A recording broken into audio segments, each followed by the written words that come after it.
The Vivo Y72 5G is out, and its starting price could attract many users.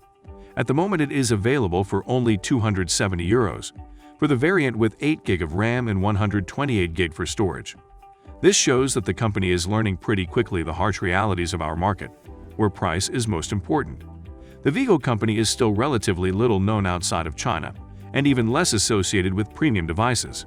Of course, aggressive marketing or aggressive sponsorship of, for example, the European Football Championship has contributed to brand recognition, but ultimately it is the customer who considers every aspect of the money spent before purchasing a product.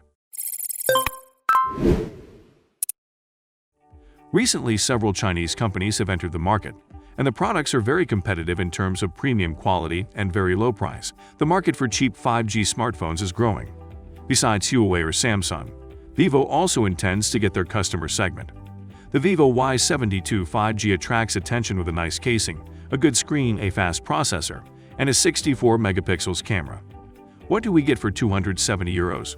An IPS display, a MediaTek Dimensity 700 processor, with 5G support in both slots, 8GB of RAM and 128GB for storage, and a 5,000 mAh battery. In addition to the phone, in the box we also find an 18-watt charger, a USB Type-C to USB cable, white in-ear headphones, a clear silicone case, and a screen protector, which is already applied. Overall, we have decent accessories for this price range. The back and bezel are made of plastic. Even though it looks very nice, the phone is fingerprint magnet. Wearing the cover that comes with it is a must. The graphite black back has a gradient finish and goes from a dark to a lighter shade, which looks pretty good.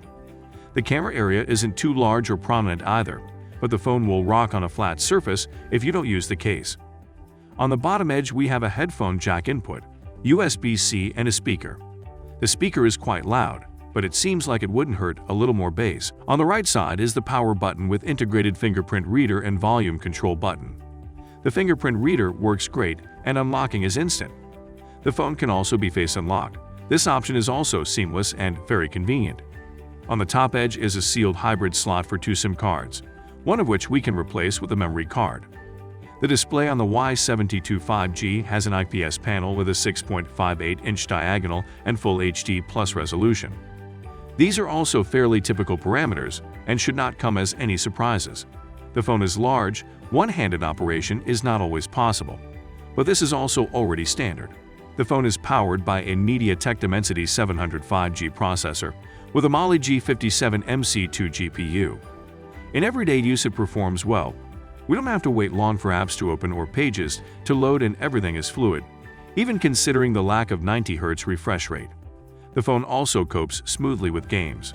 For connectivity we have Wi-Fi 2.4 and 5 GHz, 5G, Bluetooth 5.1, and NFC. The phone runs FunTouch OS 11 based on Android 11. It resembles stock Android and is very smooth. The camera module consists of 3 cameras. The main one has a 64 megapixels resolution and an aperture of f1.8. Next to it is an 8 megapixels wide-angle camera with f2.2 and a 2 megapixels macro camera. Similar specs are found on other mid-range phones, but Vivo has added a bit of software too. So in the camera app you'll find an enhanced portrait mode with beautification and background blur options. There's an advanced night mode, document scan mode, professional mode, 64 megapixels full resolution mode, panorama, and of course HDR, artificial intelligence features, Google Lens, additional filters, and the ability to save images to RAW files in Pro mode. You can also take advantage of 2x hybrid zoom and 10x digital zoom. Clicking on the icon in the corner of the viewfinder also gives you access to wide-angle lens, bokeh and super macro functions. Image quality is good. We have a correctly selected tonal range without exaggerated contrast. Although in some situations their saturation could be a little stronger, and other photos I found a little pale. All of this can be compensated for by the built-in editor, which, in its smart control function, has an automatic photo enhancement that works very well.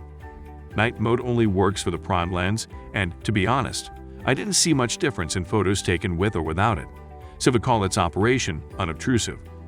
Portrait mode blurs the background nicely. You can adjust the degree of blur even after you've taken the shot, and the foreground is sharply cropped. The maximum zoom is 10 times, but at 2 times we get the best quality, after which artifacts appear. The 2 megapixels macro is unfortunately below expectations. Surprisingly, the camera doesn't have the ability to record video in 4K, but this is a limitation of the Dimensity 700 chipset, so we have the option of shooting in maximum Full HD at 60 or 30 frames per second or in HD. There are also additional slow motion and time-lapse recording modes. The camera doesn't have many options for video, and the only stabilization we'll use is electronic stabilization at 30 frames per second. This allows for sometimes even relatively smooth recordings, but their quality is still not very high. There will probably be software updates in the future. The battery on the Vivo Y72 5G has a capacity of 5,000 milliamp hours. This allows 2 to 3 days of operation away from the charger, depending of course on what we do with the phone. Gaming or browsing will shorten that time, but you still don't have to worry about battery life. The 18 watts charger manages to charge the battery to 100% in less than 2 hours. The Vivo Y72 5G is a decent phone, and if I were to criticize anything, it's basically the lack of an OLED or 90Hz display. The 5G support in both slots is also a plus, along with the 8GB of RAM and 128GB for storage. Also, the large capacity battery makes it a great phone for work. If you like this video, don't forget to subscribe and hit the bell icon.